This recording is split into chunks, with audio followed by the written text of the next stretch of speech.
찬미 예수님, 어제 사순피정 좋으셨어요? 많은 분이 함께 하시면서 긴 시간 강의 듣고 기도하시느라 노고가 많으셨는데요.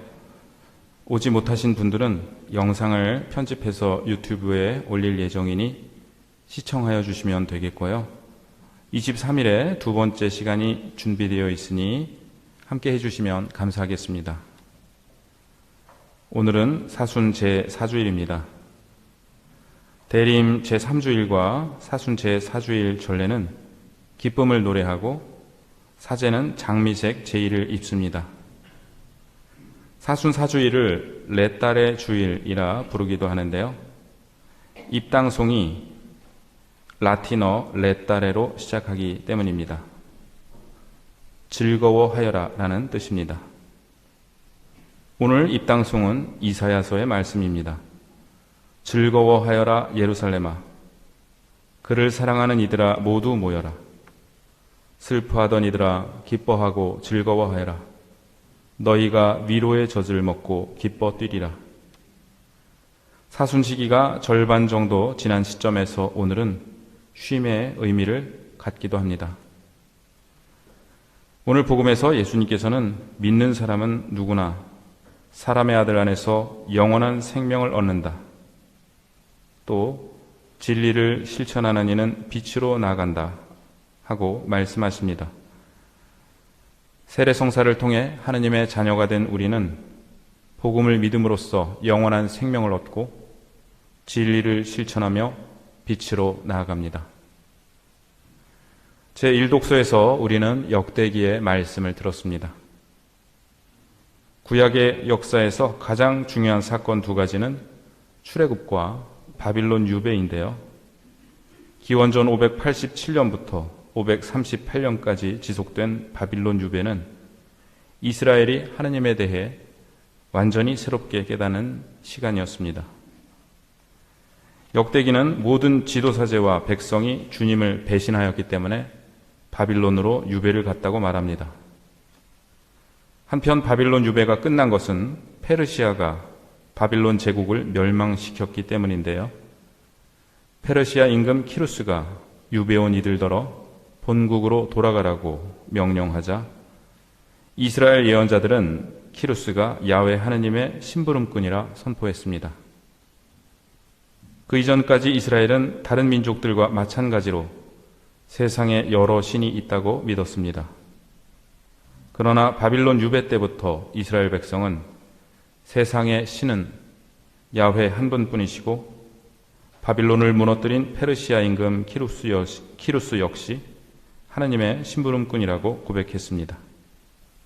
가장 어렵고 비참했던 시기에 이스라엘은 가장 귀한 깨달음을 얻었던 것입니다. 오늘 화답송에는 바빌론 유배 때 고국을 간절히 그리던 심경이 담겨 있습니다. 바빌론 강 기슭 거기에 앉아 시온을 그리며 눈물 짓노라. 내 만일 예루살렘 너를 생각 않는다면, 너를 가장 큰 기쁨으로 삼지 않는다면 내 혀가 입천장에 달라붙으리라. 여기서 예루살렘은 유대인들에게는 자기들의 고향이지만 우리에게는 자유와 해방 그리고 하느님 나라를 의미합니다. 저는 고등학생 때에 소년 레지오 활동을 하면서 사제가 되고 싶다는 생각을 하기 시작했는데요. 처음에는 봉수의 수도원에 가고 싶었습니다.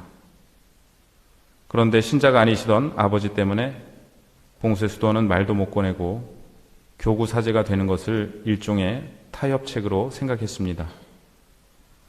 아버지는 제가 그런 생각을 하고 있는지조차 알지 못하셨지만 제 딴에는 나름 많이 양보한 셈이었습니다. 대학교를 한 학기 다니다가 8월 15일 성모 승천 대축일에 신학교에 가겠다는 말씀을 드리자 아버지는 크게 노하셨고 앞으로 아버지라고 부르지도 말라고 하셨습니다.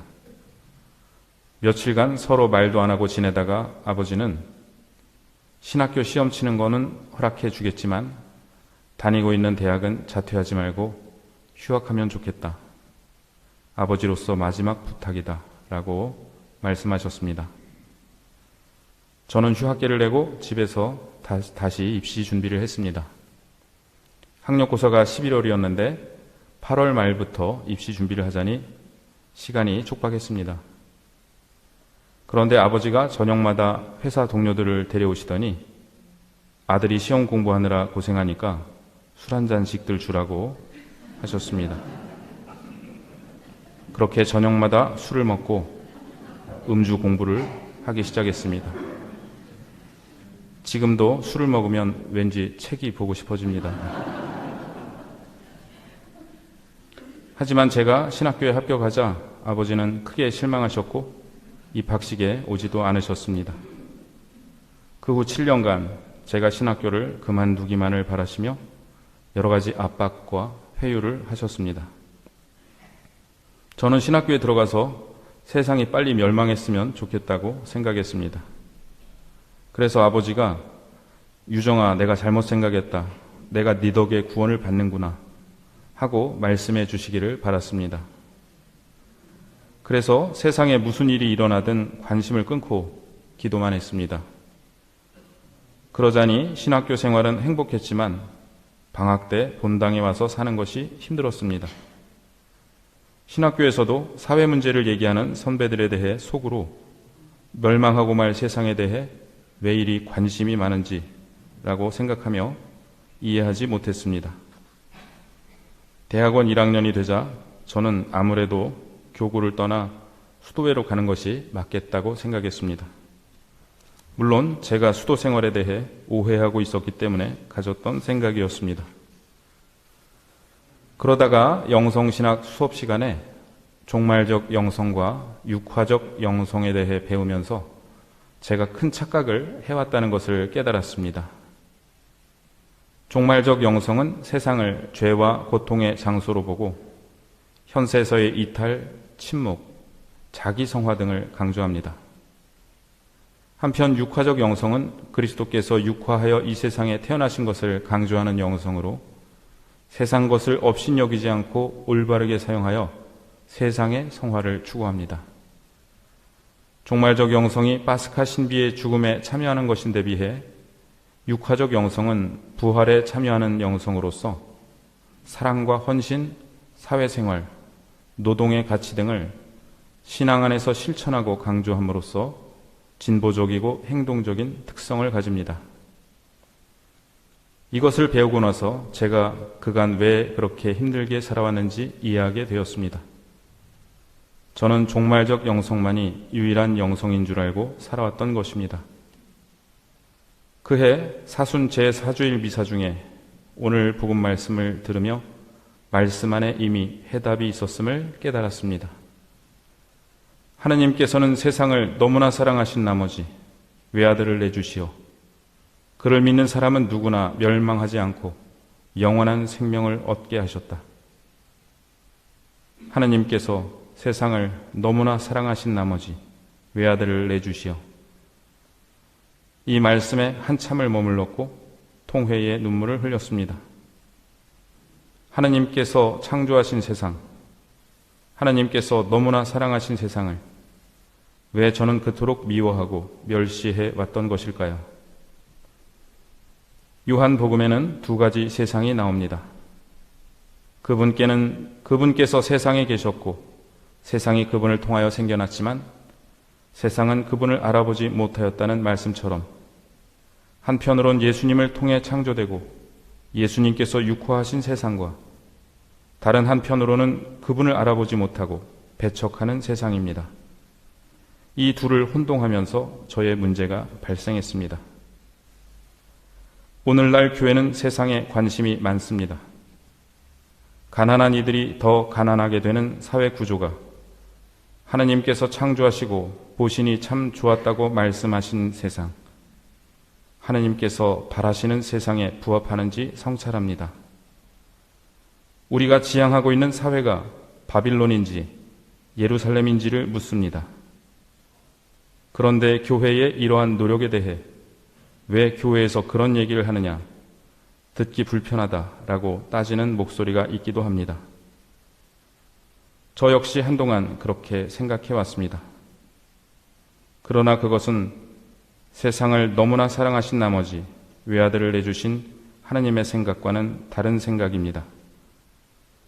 우리가 하느님을 사랑한다면 하느님께서 사랑하시는 세상에 관심을 가져야 하고 그 세상이 하느님 뜻에 맞게 되도록 아버지의 뜻이 하늘에서와 같이 땅에서도 이루어지도록 노력해야 합니다. 제가 신학과 1학년 때 했던 생각, 세상이 빨리 멸망해서 유정아, 내가 내 덕에 구원을 받는구나 하고 아버지가 말씀해 주시기를 바랐던 그 생각이 요즘 제게 떠오릅니다. 어쩌면 그것이 이루어지고 있는지 모릅니다. 하느님 품에 계신 아버지께서 그 말씀을 하고 계시리라 생각합니다. 그것이 종말적 영성입니다. 동시에 오늘의 기쁨 주일이 우리만의 기쁨이 아니라 가난하고 소외된 이웃들도 기뻐할 수 있는 주일이 되기를, 피조물들도 기뻐할 수 있는 주일이 되기를 고대하고, 우리가 고대하고 있는 부활이 우리 개개인의 완성뿐만 아니라 하나님께서 너무나 사랑하시는 이 세상의 완성이라는 것을 생각하며 세상 일에 복음의 빛으로 참여해야겠습니다. 이것이 육화적 영성입니다. 두 영성이 우리 안에서 조화를 이루기를 기도합니다. 하느님께서는 세상을 너무나 사랑하신 나머지 외아들을 내주시어 그를 믿는 사람은 누구나 멸망하지 않고 영원한 생명을 얻게 하셨다.